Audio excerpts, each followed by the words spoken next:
Alors bonjour à tous, on va regarder un petit peu comment Tabletopia fonctionne.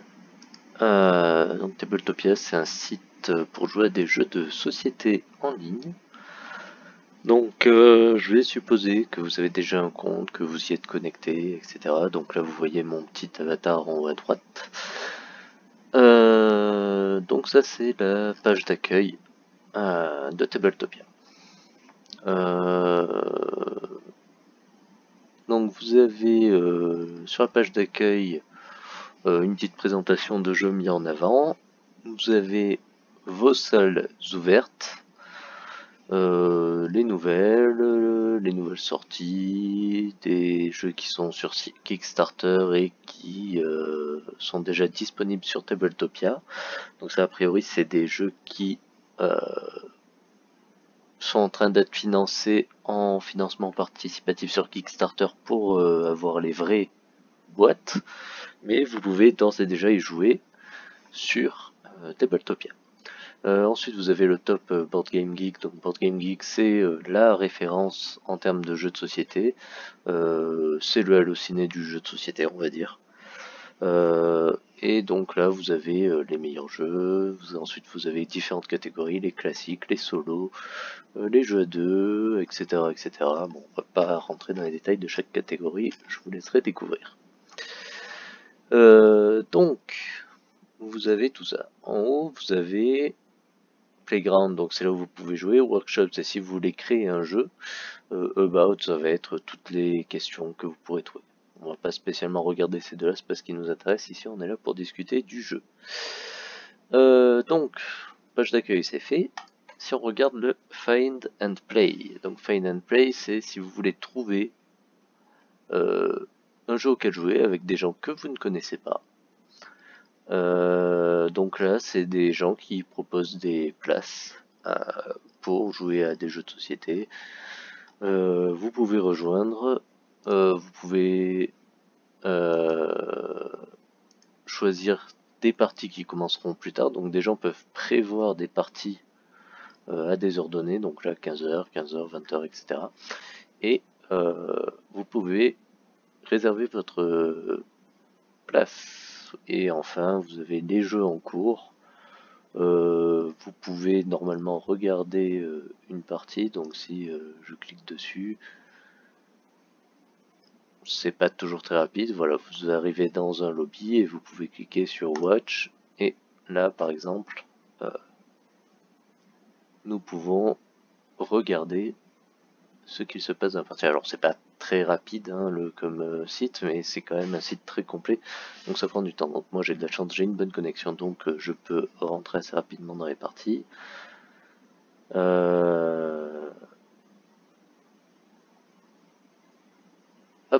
voilà, ça charge. Donc, en effet, si vous avez une très mauvaise connexion, c'est pas super, mais comme pour beaucoup de choses sur internet, avoir une mauvaise connexion. Du coup, donc là, apparemment, ils devaient être en train d'expliquer les règles. Donc voilà, quand on est en spectateur, on peut regarder le plateau, mais on ne peut interagir avec rien. On reviendra après sur la notion de plateau, on va revenir sur la page d'accueil. Alors, Find and Play, on a tout vu. All Games, alors là, c'est tout simplement la liste des jeux. Donc, vous pouvez choisir plusieurs, les catégories de jeux que vous voulez afficher, l'âge des jeux, le nombre de joueurs, la durée de jeu que vous voulez, les langages possibles, et le rangement. Bon. Vous pouvez directement choisir de chercher des salles ou des jeux dans la petite barre en haut à droite, si vous connaissez un nom. Là, vous pouvez voir les joueurs. Donc là, vous voyez les gens que j'ai ajoutés en amis et les personnes en ligne. Le petit dé ici, ça désigne les salles qui sont ouvertes. On va regarder rapidement dans le profil. Donc vous avez ce qu'on appelle les plans. C'est un site qui est basiquement gratuit. Vous pouvez tout à fait jouer gratuitement sur le site à la plupart des jeux. Donc vous pouvez avoir deux parties en même temps d'ouvertes. c'est-à-dire 2 salles ouvertes, vous ne pourrez pas accéder au jeu premium, et évidemment vous ne pourrez pas inviter des gens dans une salle premium vu que vous n'y avez même pas accès. Si vous payez 5 dollars par mois, vous pouvez avoir jusqu'à 6 parties ouvertes en même temps, vous pouvez accéder au jeu premium, mais vous ne pouvez pas inviter 2 personnes qui ne sont pas silver dans vos parties premium. Si vous prenez l'abonnement Gold à 10 dollars par mois, vous avez 10 parties maximum en simultané, accès au jeu premium, et vous pouvez inviter des gens dans vos salles premium. Ce qu'il faut savoir, c'est que vous avez un mois gratuit. Donc là, par exemple, moi, j'avais pris le 12 avril et jusqu'au 12 mai, je ne paye rien et j'ai accès à tous les jeux premium et je peux inviter des gens dans les jeux premium.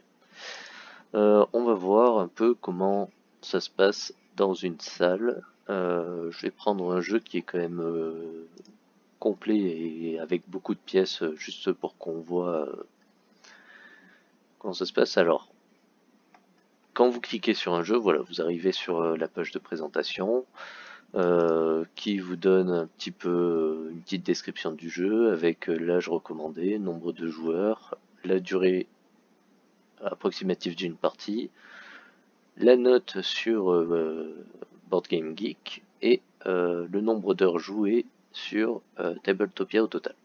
Donc là on voit que ce jeu, il y a eu 45 000 heures jouées depuis qu'il y est. Ensuite, vous avez les livres de règles.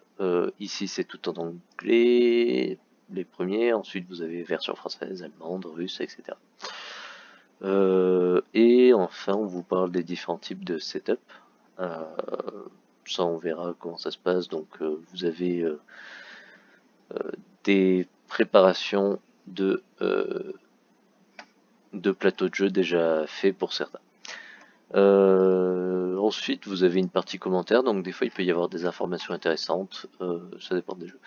Ce que je vais voir, c'est si on veut faire une partie à plusieurs, comment ça se passe.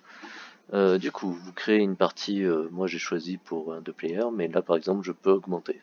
Je vais dire je veux 2 à 5 joueurs, et je peux ajouter ou supprimer des sièges. Hop, on va enlever ça. Ou supprimer des sièges, voilà. Donc je vais mettre 5 joueurs, c'est pas très important. Et pour inviter des joueurs, donc soit je clique sur Invite Player, parmi mes amis je peux les inviter, parmi des joueurs qui sont en ligne je peux inviter, ou simplement je peux copier l'URL de la salle. Et donc là, si je copie l'URL de la salle, hop, ça amène directement dans la salle. Alors je vais faire un onglet comme ça. Donc là j'ai ouvert une page, voilà. Donc là on voit que je ne suis plus connecté et je peux très bien, voilà. Je vais là, je rentre mon nom, test, play as guest. Il faut que je donne un meilleur nom, test 12. Voilà. Du coup là je suis ici et je peux très bien me mettre là. Donc vous n'avez pas forcément besoin d'avoir un compte pour jouer, ça peut être sympathique d'avoir un compte pour enregistrer vos jeux dans vos favoris, etc. Bon, c'est pas très important. Donc voilà, à partir d'une URL, on peut très bien rejoindre une partie sans compte. Bon. Si jamais un joueur rentre et que vous ne voulez pas de lui, vous pouvez très bien le supprimer. Là, vous pouvez rendre la salle visible aux autres joueurs du site, c'est-à-dire que n'importe qui peut vous rejoindre, voire prévoir la partie pour plus tard. Et puis éventuellement rajouter un petit message de bienvenue, quelques options en plus, donc est-ce que les autres joueurs ont le droit d'inviter des joueurs, donc est-ce que les autres joueurs peuvent contrôler le déroulement de la partie, mettre en pause, restart, etc. Bon, voilà, il y a plein d'options possibles. Et comme tout à l'heure, vous avez accès aux règles ici. Donc là, vous avez le petit chat à droite. Voilà, on écrit ça arrive. Et là, quand vous cliquez, donc des fois le bouton Start est en vert si c'est adapté au nombre de joueurs. Là, il détecte que je suis tout seul, bien que j'ai réglé pour 5 joueurs. Donc il me propose quand même, est-ce que vous êtes sûr que vous voulez pas jouer à... Non, je veux continuer à jouer à 5. Alors on va jeter un œil à l'intérieur du plateau. Donc je vais vous montrer manipulation, on s'en fiche un peu du contenu du jeu. Là j'ai pris un jeu complexe pour qu'il y ait un maximum d'objets différents et vous montrer tout ce qu'il est possible de faire en termes de manipulation. Alors comme vous voyez là le jeu il est de 30 mégas, ça prend un petit peu de temps pour se lancer. Mais ça vaut le coup. Alors voilà, on arrive sur le plateau et comme on peut le voir, tout est absolument en place. Tous les jetons sont bien à leur place, donc pour ceux qui connaissent ça, vous voyez clairement que tout est à sa place. Les joueurs ont toutes leurs cartes avec eux, les pions sont placés aux bons endroits. Voilà, le plateau en fait est déjà organisé. Tout est parfaitement organisé. Du coup, hop là. Donc là j'ai pioché une carte sans faire exprès. Je vais la reposer, voilà. Du coup, ben voilà, la première chose à savoir faire, c'est prendre une carte. Hop. Vous cliquez dessus, vous restez cliqué. Si vous relâchez le clic, elle retombe au sol. Si vous voulez amener la carte dans votre main, il faut l'amener vers le bas de l'écran. Donc quand vous amenez vers le bas de l'écran, vous voyez que ça s'éclaire en jaune. Parce que ma main est jaune. Si vous avez la main rouge, ça s'éclairera en rouge. Et là, la carte est dans ma main, il n'y a que moi qui la vois. Et les autres joueurs ne savent pas quelle carte j'ai en main. Par contre, ils savent que j'ai une carte. Là, si on regarde en bas à gauche sur mon avatar, on voit 1. Si je prends une deuxième carte, hop, ça passe à 2. Donc, les joueurs, tout ce qu'ils peuvent voir, c'est ce que j'ai. Alors, il faut savoir qu'on peut avoir on peut avoir pas mal de types d'éléments dans la main. Par exemple, la ce dé, hop, je peux l'avoir dans la main. Ça, par contre, non, c'est pas possible. Les cartes se mettent exprès de côté pour que je puisse le placer où je veux sans que ça dérange. C'est un détail. Du coup, c'est un jeu vraiment pas cassable, c'est-à-dire que vous pouvez aller ennuyer n'importe quel joueur. C'est-à-dire que même si je joue les blancs ici, je peux bouger les pions noirs. Il faut vous dire que c'est vraiment une simulation de table comme sur une vraie table. Donc tout le monde peut toucher à tout. Donc ça demande à ce que les gens soient un minimum disciplinés, on va dire, mais comme dans un vrai jeu de société, sinon vous allez perdre beaucoup de temps. Donc maintenant, admettons que vous vouliez piocher plusieurs cartes. Évidemment, vous pouvez en piocher une par une comme ça, mais ça peut être un petit peu énervant. Donc une méthode qui existe, c'est vous utilisez la molette pour augmenter le nombre. Donc là, vous voyez, quand je fais tourner ma molette, ben, je monte à take 4. Et là, j'en ramasse 15 d'un coup, je les ramène dans ma main, et hop, j'ai les 4. Donc là, c'est petit, j'arrive pas à lire, donc chose à faire, c'est je double-clique dessus, ou je fais espace dessus, et là, je vois la carte en grand. Donc le double-clic, ça marche si la carte est sur la table, et là, je peux grossir facilement le visuel. Donc ça permet de mieux voir les choses. Donc cette manipulation, ça marche avec tous les decks. Donc là par exemple il y a des piles de pièces. Je peux faire la même chose. Hein. Donc là j'en ramasse 3, boum, sans ramasse 3. Et puis tant qu'elles sont... voilà. Là maintenant si j'en prends une, ben, il n'y en a plus qu'une. Mais par contre ce que je peux faire c'est mâche-clic, mâche-clic, mâche-clic. Et là les 3 pièces sont en jaune. Cela veut dire que je peux bouger les 3 en même temps.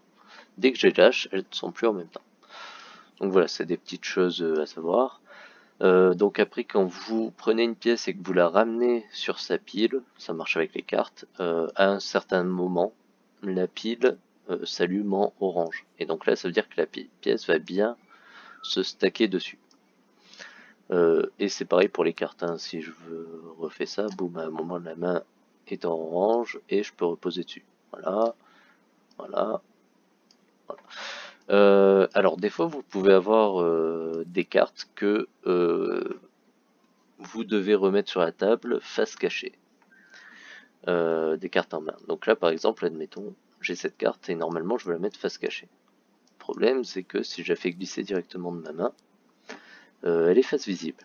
Donc comment faire? On utilise la touche F. Donc je mets ma main sur la carte, j'appuie sur F, elle apparaît face cachée dans ma main. Et maintenant quand je la mets sur la table, hop, elle est face cachée. Maintenant je peux avoir besoin de mettre plusieurs cartes sur la table. Bon, évidemment on peut toujours faire un par un, il n'y a pas de problème, ça marche.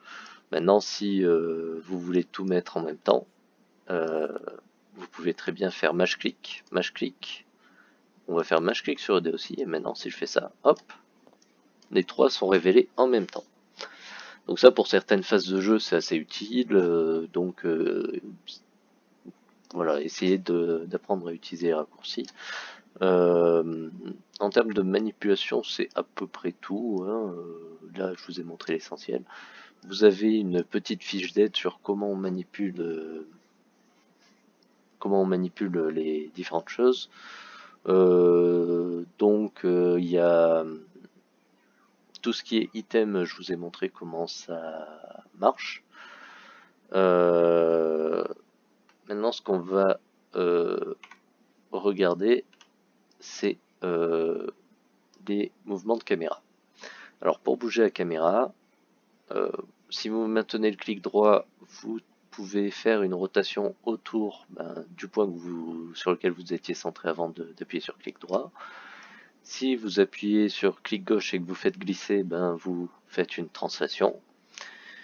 Et il y a une chose qui est assez sympathique aussi, c'est que vous pouvez sauvegarder un angle de caméra. Donc là par exemple, moi j'ai envie de sauvegarder cet angle de caméra parce que c'est ma vue joueur. Je fais maj et touche 1. Et donc après je me déplace parce que, admettons, la partie est avancée, je veux voir le plateau mieux, et du coup je veux déplacer des unités assez loin. Et bien, une fois que je suis là, plutôt que revenir à la main à ma place, j'appuie sur 1 et hop, ça me remet ici. Et donc par exemple, si je veux avoir une deuxième vue, par exemple une vue plateau comme celle-là, je fais maj 2. Et donc quand je fais 1, je suis à ma place. Quand je fais 2, je suis sur le plateau. Donc une manipulation assez sympathique. Au niveau des raccourcis, on a aussi un raccourci pour voir les règles, c'est la touche I. Donc quand vous êtes sur la touche I, vous avez les règles qui apparaissent. Donc par défaut, ce sont les règles en anglais qui apparaissent, sauf dans certains jeux où les règles sont par défaut en français. Et si vous êtes l'organisateur de la table, vous avez quelques options en plus. Donc là, par exemple, vous avez la possibilité de changer le type de tour. Donc si vous avez déjà un peu discipliné, free for all c'est pas mal. C'est-à-dire que chacun peut tout faire à n'importe quel moment. Donc ça est vraiment comme dans une vraie partie, il n'y a pas de restriction. Vous avez ensuite turn-based clockwise, donc c'est-à-dire dans le sens des aiguilles d'une montre.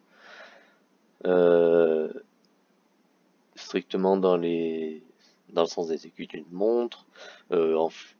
C'est toujours, on est sur une base de tour donc flexible et flexible strict, donc c'est-à-dire que les joueurs en fait quand c'est pas leur tour ne peuvent rien faire, peuvent avoir accès à plus ou moins d'actions. Moi dans l'absolu je vous conseille de laisser free for all, c'est très bien. Enfin, dans les options ici que vous avez en haut à gauche, si vous êtes l'organisateur de la partie, vous pouvez mettre en pause la partie.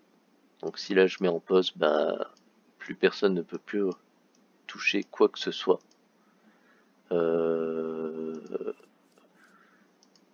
Hormis, voilà, là vu que je suis tout seul, je peux voir toutes les positions, bon, c'est pas très important. Donc je vais faire continue hein, pour revenir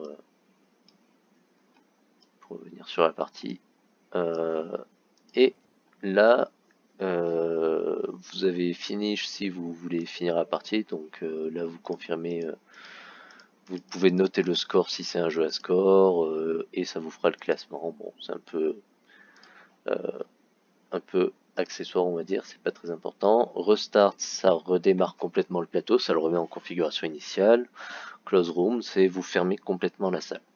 Et après, send feedback, c'est si vous avez un problème, vous pouvez envoyer un petit message pour préciser ce qui va pas. Et enfin, back to lobby.